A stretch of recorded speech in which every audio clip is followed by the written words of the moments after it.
de leur majorité. Mais bon, non mais c'est un véritable marché de dupes, mais je ne sais pas qui est la dupe. Parce que vous avez tous les deux raison d'une certaine manière.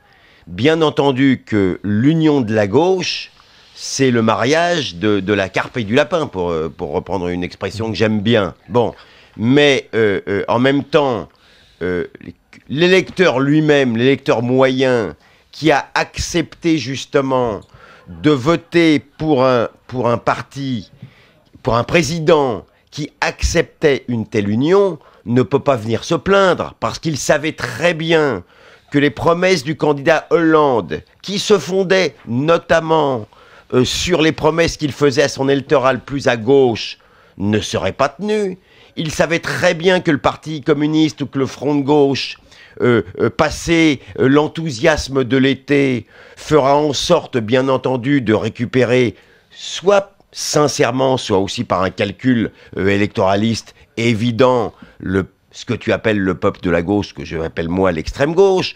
Donc en vérité, c'est un jeu de dupes, mais c'est un jeu de rôle, et ça caractérise bien la politique actuelle. Enfin écoutez, l'histoire de la TVA, on a expliqué, la TVA sociale, on a expliqué que Borloo avait commis le crime des crimes. C'est pour ça d'ailleurs que la droite avait perdu les élections législatives, parce qu'on avait parlé de TVA sociale. Il n'y avait pas plus antisocial, paraît-il, que la TVA. Les gens qui osaient parler de TVA sociale devraient se couvrir de cendres, tellement c'était honteux. Enfin, voyons. Mais ça n'était que ça. Enfin, et maintenant, en tout cas, c'était pas. On a changé de nom, Gilles William. Ça t'a pas échappé qu'on a changé le nom. Et 3 mois après, il y a des socialistes qui tressent des lauriers pour le réalisme de François Hollande. Qui est dupe là-dedans? Je ne sais pas qui est la dupe.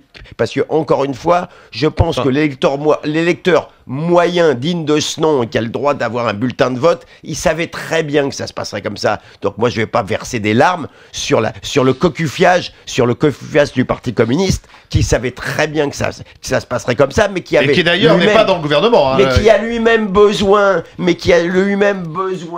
au deuxième tour du report des voix socialistes. Donc bon voilà, c'est effectivement l'immense contradiction de la gauche française, et moi je m'en fous. Au pays d'Hollande, il y a des Français très mécontents en ce moment. 600 Français.